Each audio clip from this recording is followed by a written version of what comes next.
everyone, it's Elizabeth from Elpis Astrology at elpisastrology.com. Thanks for joining me today. So this is my astrological take on the astrology for May 2022. So we're continuing with the eclipse season here with another eclipse in May, at the midpoint of May. We've got a Mercury retrograde and then a new moon at the end of the month. So let's start off with the 5th of May. Here we've got an annual conjunction of the Sun conjunct Uranus. It's at 14 degrees though of Taurus, so we're reaching kind of the midpoint here of Uranus going through Taurus. So this is kind of like a halfway checkpoint in some respects, and as opposed to say other times when we've actually got Sun conjunct Uranus. So take a look to see if you've got anything, say, around 14 degrees of Taurus or in the opposite sign, 14 degrees of Scorpio. There may be some significance that happens to you here with regards to something as ethereal as a major connection with the universe where you feel that you're getting messages. It can also represent a wake-up or a shake-up as well, right? And when we look at the fact that we've got both the Sun and Uranus in the sign of the Earth sign of Taurus, this can be something like an Earth event, right? So that could be typically an earthquake, a volcano, that sort of thing can also happen around this time. Now, the next thing we have happening that starts on the 10th of May, we are going to have a Mercury retrograde. And it's happening in the sign that is ruled by Mercury, and that would be Gemini. So it starts its retrograde on the 10th of May at 4 Gemini, 50 minutes. It does go direct the next month on the 3rd of June, but it's going to be at 26 degrees of Taurus. And so this Mercury retrograde covers both these signs. And what's interesting that I thought when I looked at the ephemeris and the chart for this Mercury retrograde on the 10th of May, this retrograde happens very close to the time when Jupiter is going to be ingressing into Aries out of Pisces. I thought that was interesting too. So it kind of is, in many ways, this Jupiter going into Aries is kind of ushering in new types of things, getting on new paths and new things opening up for us. But then this Mercury retrograde in its own sign starts the same time, and it's like, whoa, wait a minute. Maybe I've got to think a little bit about this. And certainly for those folks that are potentially signing contracts to literally start a new way, a new job in life, anything new in life, I would suggest that if you're starting it around the 10th of May, say a contract, please do look carefully at all the details because Mercury is in its own sign, it kind of exerts not only more of an effect, but it also goes into that classically what we think Mercury retrograde is, like don't sign contracts, back up all your computers, be careful who you send messages to, it could go to the wrong person. Check all your messages. You could be missing messages. So it's those typical things that we're talking about here. But I'm sure other astrologers will be covering this too. The other thing that we've got happening at this time of Mercury retrograde, we also have Venus is going to be in Aries too, at 8 degrees of Aries. Also exerting kind of newness with regards to money, love, and our values, where we may really value ourselves a lot more. We've got the Sun will be sextiling this Mars that's still in Pisces at this time. And so this says to me that this is kind of giving opportunities with regards to Mars is now in the spiritual sign of Pisces. So this is really asking us to harness some of those spiritual types of feelings that we may have, or spiritual endeavors that we initiated, say back in April. For some of us may have gone into more the metaphysical and spiritual things with regards to that whole Jupiter conjunct Neptune, right? That happened essentially around point of April, but continued throughout April, and to some extent still carries on a little bit into May too. We have Mars at this time also is going to be sextiling the north nodes of the that are actually in Taurus right now. And this will be occurring at the time of the total eclipse that we have happening on the 15th of May. So when we've got something like this configuration of Mars, which is energy, providing opportunities to this whole new destiny path for ourselves, it's something to pay attention to. Now, this eclipse that I'm going to be talking about in a few minutes occurs on the 15th of May. It is a full moon total eclipse. And I did a whole video on this. So in my video that I did, I go into a lot more details. I go into all the sun signs and the ascendants. I'll put the link down below here if you would like to actually review that video as well. I will cover it too in a little bit of detail here. And I will also cover this as well as the new moon in Gemini towards the end for each of the ascendants and or the sun signs. But we've got all timestamps in the video as well as below in the text box for those that want to either go directly to certain things and bypass my intro. Your choice. So let's get back to this total eclipse that's a full moon. Again, it's on the 15th of May. It's at 9:15 p.m. Pacific Daylight Time, and it's at 25 degrees of Scorpio, 18 minutes.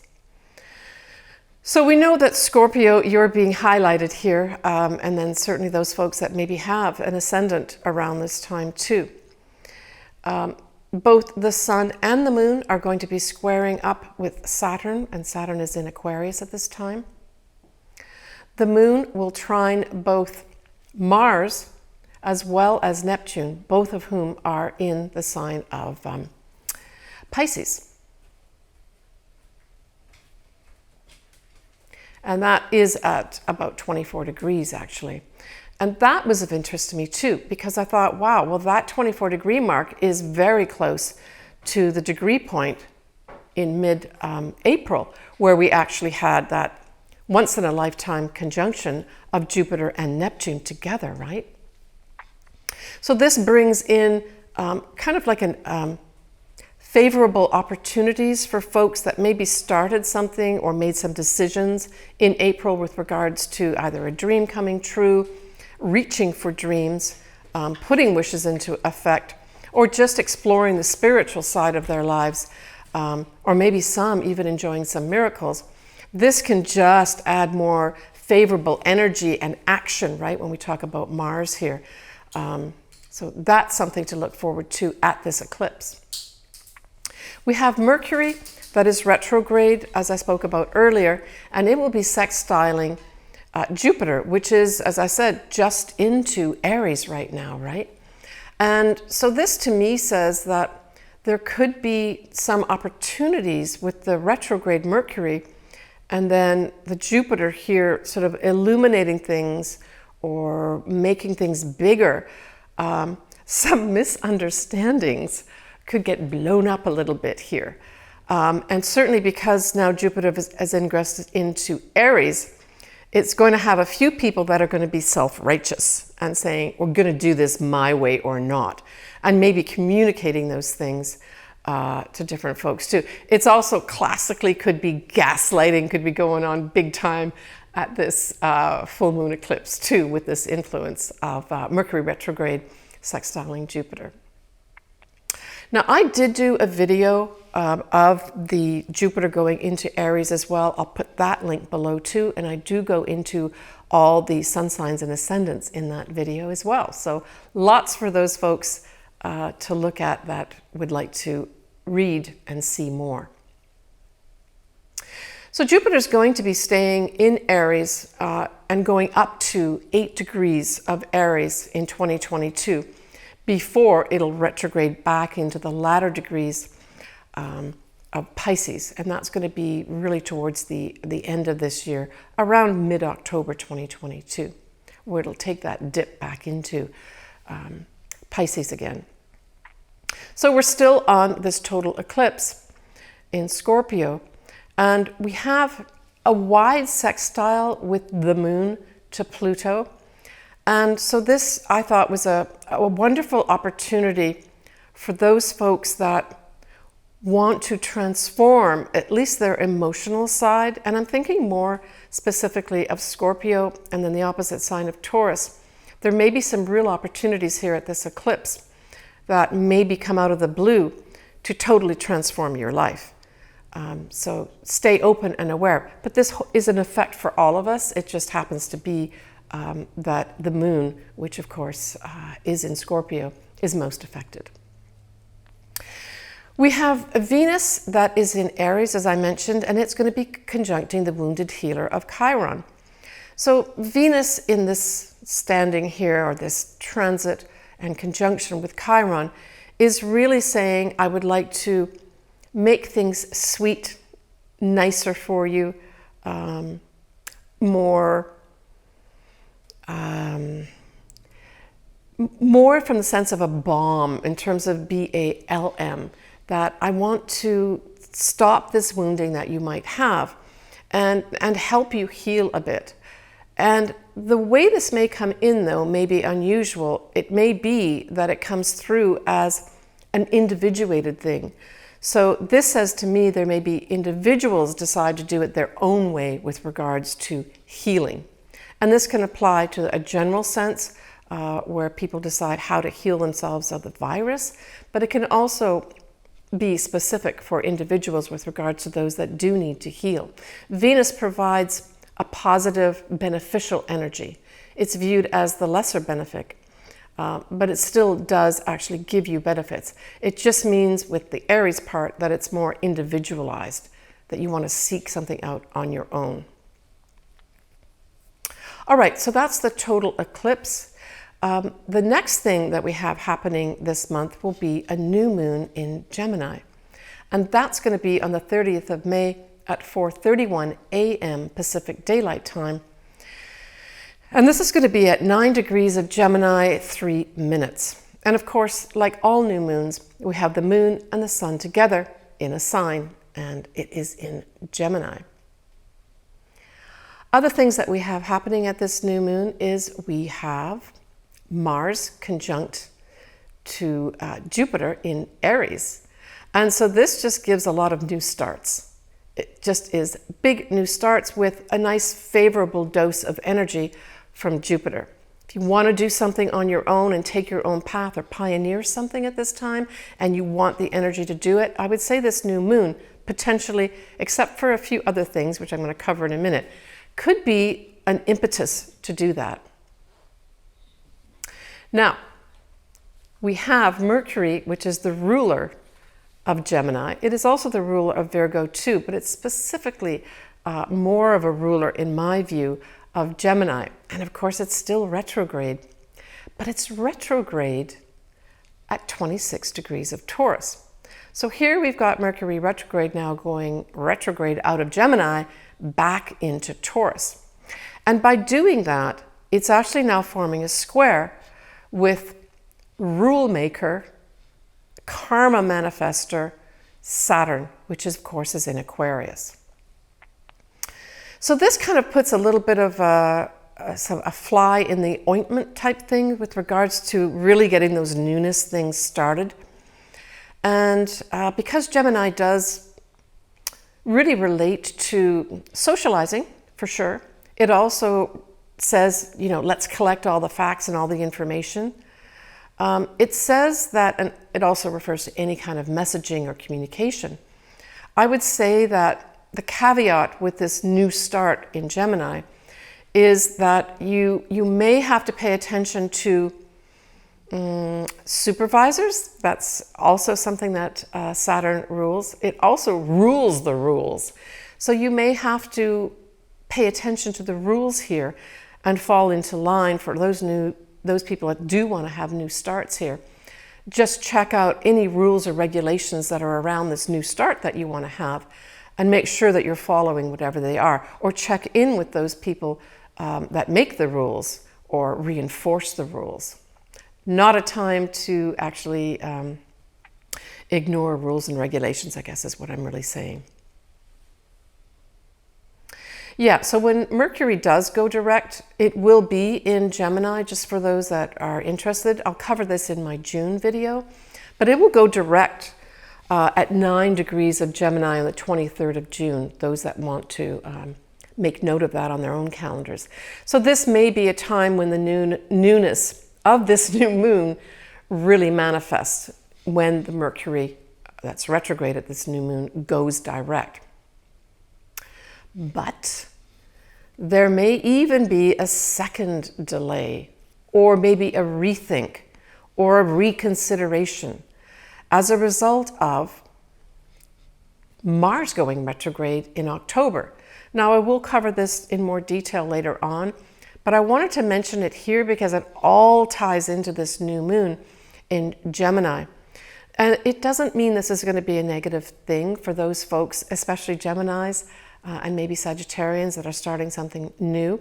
It just means that I'm giving you the heads up that there may be delays, there may be reconsiderations that you decide you want to undertake in October that goes back to this new moon that happens on the 30th of May. So I guess I'm saying allow for potential for that in anything that you're starting new. Now, this Mars retrograde won't go direct till the 12th of January 2023.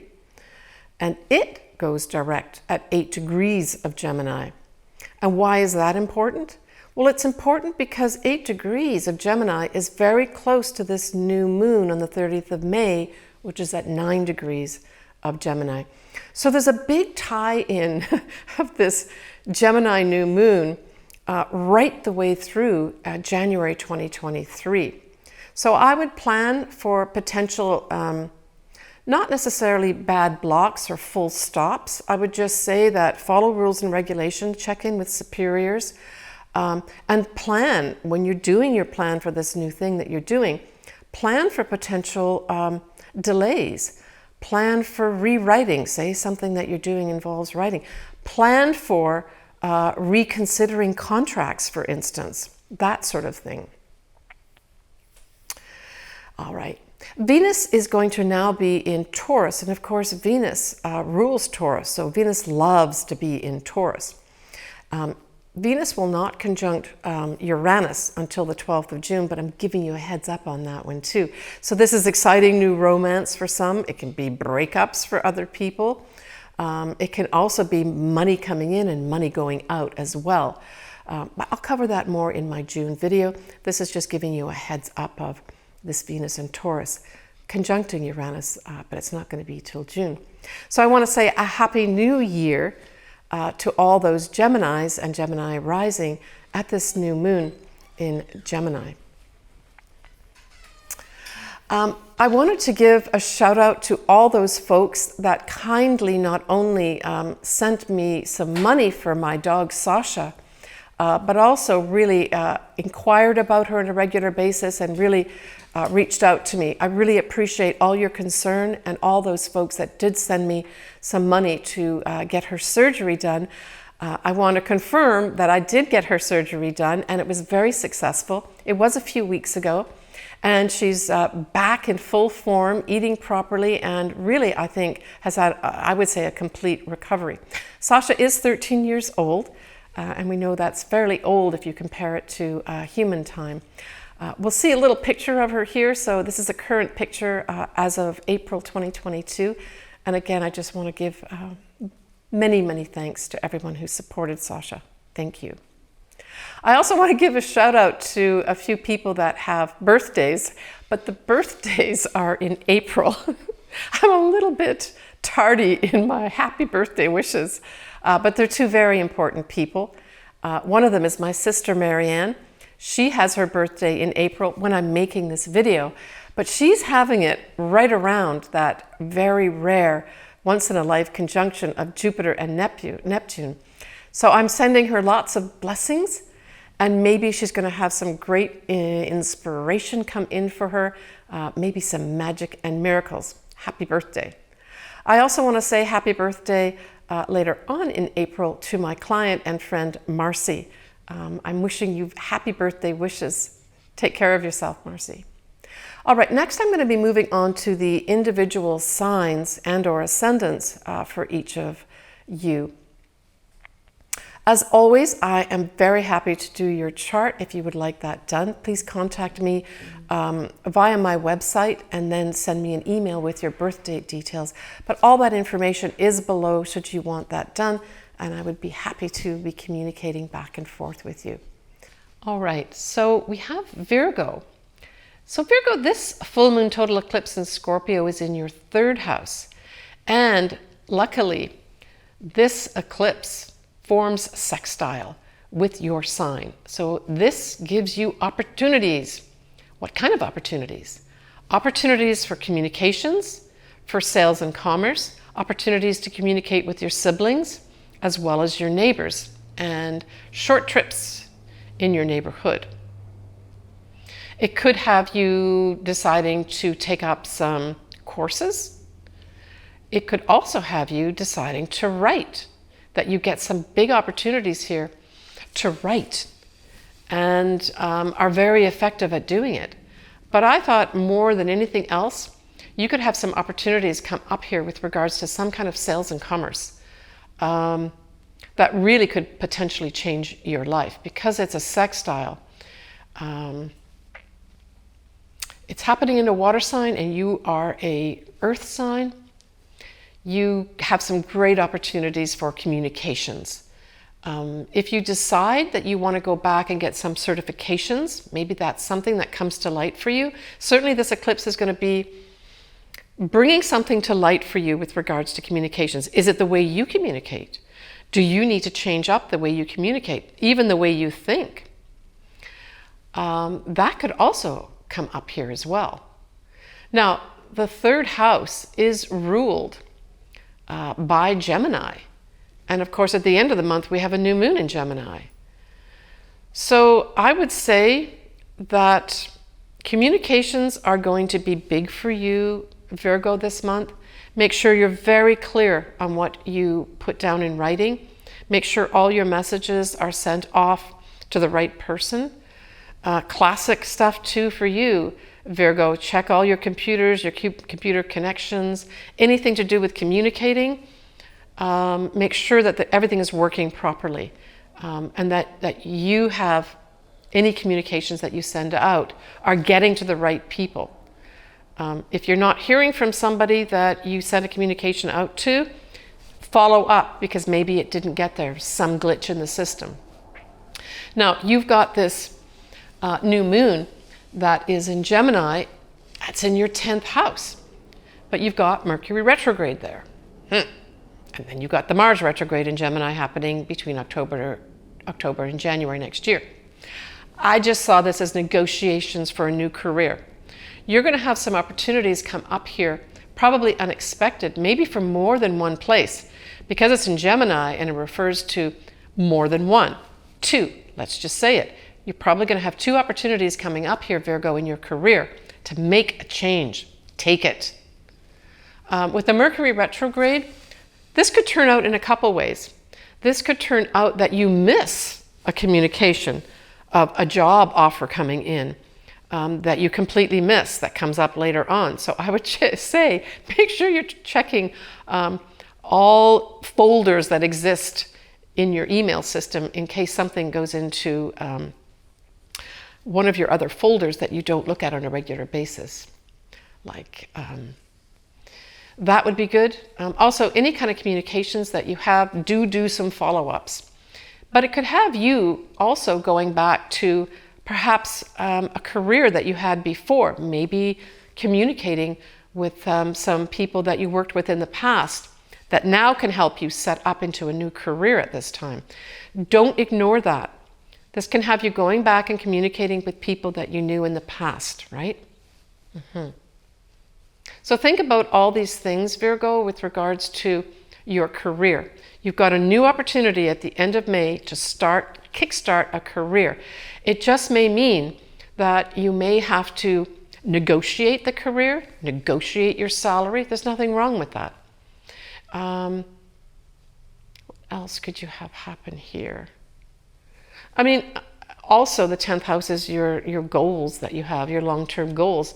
For some Virgos, it may just have you going back to the drawing board with regards to what kind of goals do I want to set up for myself. Maybe it's going to have you setting up goals for the place that you have your career in too. But I really saw this, Virgo, as you probably setting up some kind of new career here, and doing a lot of really serious negotiation with regards to getting what you want. And I think that's the important thing that I was left with. You can get what you want here. And you can probably get it in more than one offer. So just because you've got one offer coming in, don't just jump on it. Look at the other offers as well, and then make a decision what suits you at this point in time. Okay, take care, Virgo.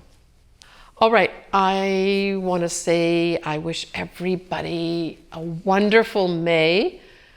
And I look forward to hearing from everybody in their comments. I really enjoy hearing from everybody, and there's a lot more people communicating with me. As I mentioned earlier, I love to do your chart. Everything is below in terms of what you need to do. We've got coming up in June a few things. I mentioned that we've got a Venus that's going to be going into Taurus conjuncting Uranus. I would say that's going to be one of the bigger things that's going to be happening in June. Exciting new romance for some people. Other people will have some breakups. I'll talk about that more in my June video.